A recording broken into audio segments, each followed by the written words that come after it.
Here we go.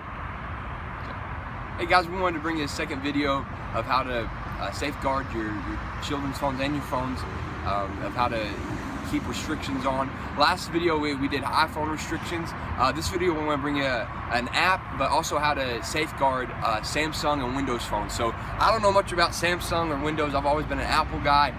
So I have our children's pastor here, Pastor Josh at Highland Park Assembly. He's stuck in the Stone Ages and still has a Samsung phone. So I've asked him to show us some restrictions of what to do there. So, all right, thanks for that.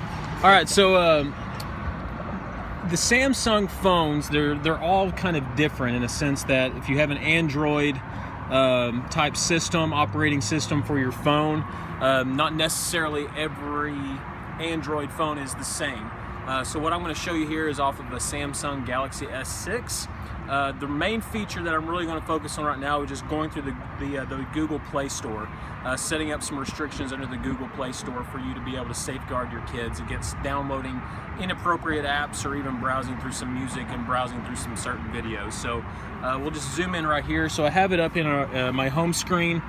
So basically all you're going to do here is you're going to go in and you're going to go into your Play Store. Let's go back out here a little bit because I already had it kind of zoomed into it. So you're going to go to your home screen here on your Google Play. You're going to go to your menu up here at the top left. And what you're going to go down to is you're going to find your settings. As soon as you go to settings, you'll see it right away underneath user controls. You'll see parent controls. You'll see that my parental controls are turned off. So you're going to select parental controls.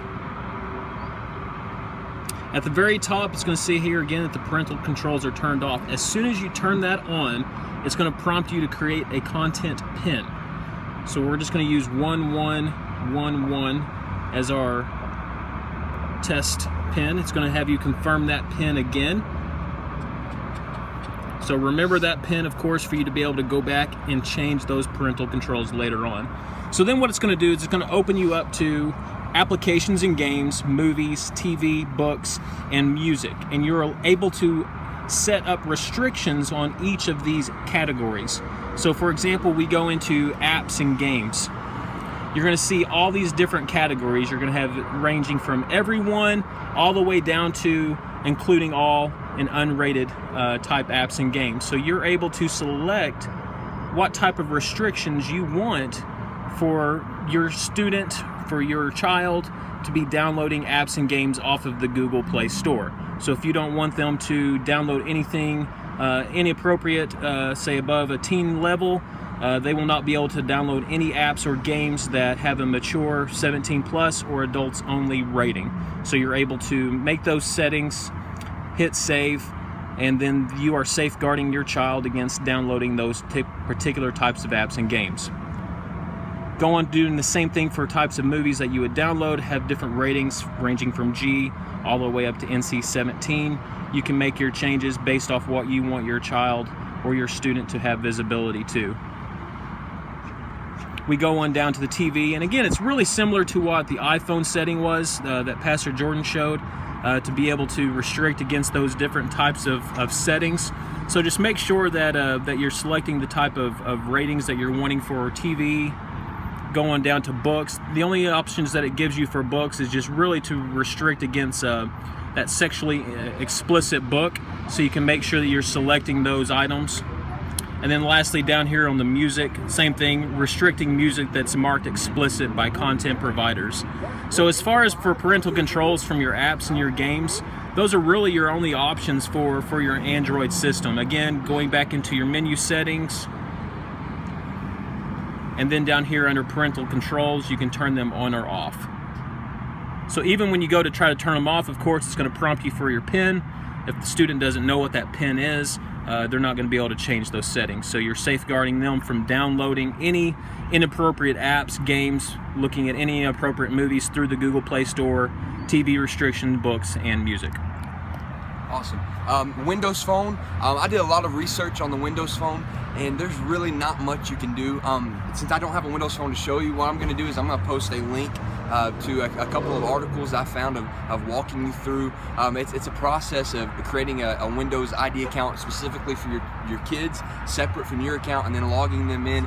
But really, what you only things you can do through that Windows account is kind of limit what they do on their web search on their web browser, but then there's ways around that.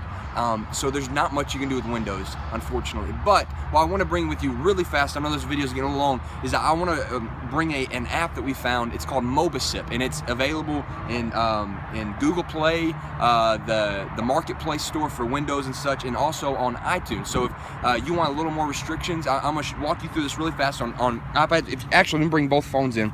Is Samsung and iPhone. I got iPhone right here. It's gonna be a little bit different. I got my login already logged in. So what I'm gonna do is I'm gonna log in, and it walks you through what to do to set this up.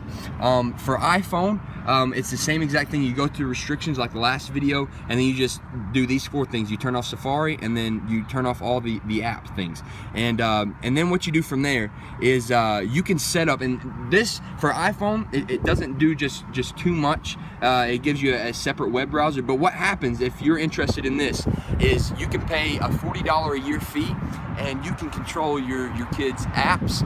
You control how long they're on their phone. You can set bedtimes and when you want their cell phone to pretty much stop working except for calling you if there's an emergency at a certain time in the morning. That way they're not up all night. When you close the door and you put them in bed, they're on their phones. Man, it's really cool, something to look into. But this is particularly interesting for the Samsung phones, because with Samsung and Windows you really can't do just too much restrictions compared to Apple. That's why I'm an Apple guy. Sorry, Pastor Josh. But what happens with Mobicip, you want to walk them through just really fast? Yeah. As soon as you download the app, again, you can download the free version. But what it does is it gives Mobicip authorization to kind of block a lot of the web browsing applications on your phone. Again, it only allows for you to use the Mobicip web browser. It safeguards you against things such as pornography, any explicit language. It protects your child against accidentally stumbling upon that. But just to kind of show you an example, you'll walk through the tutorial whenever you download the app, set up your passwords, set up your restrictions. But you'll notice, just to kind of walk through real quick, if you were just to go to your internet here, you'll see that the Mobicip actually pops up. And if you don't have that passcode, you're not going to be able to access any other web browser except for Mobicip. I can go and look at Google Chrome. Same thing, I get that Mobicip warning that kind of pops up, and it's being locked out by Mobicip. So again, it safeguards your child against accidentally stumbling up on any explicit material through any other web browser. Awesome. And so once again, if you want that for Apple, Android, or Windows, the free version is what we just showed you, where it takes away all web browsers. You have to go through Mobicip, and it's a really good safeguard, especially for Samsung and Windows, that they don't have the features that Apple has of you can't search different things. But if you want to have the same sort of features that Apple has on your Samsung or Galaxy, Samsung or Windows phone, Mobicip is really a good app to have, because it does pretty much what Apple does. But hey, please be looking out for the next few videos. There's a lot of stuff that I want to cover with you, a lot of dangers in this world, and I think it's very important that we safeguard our children, and we take active steps to help them prepare for life. And now I believe purity is important. So love you guys, and stay tuned.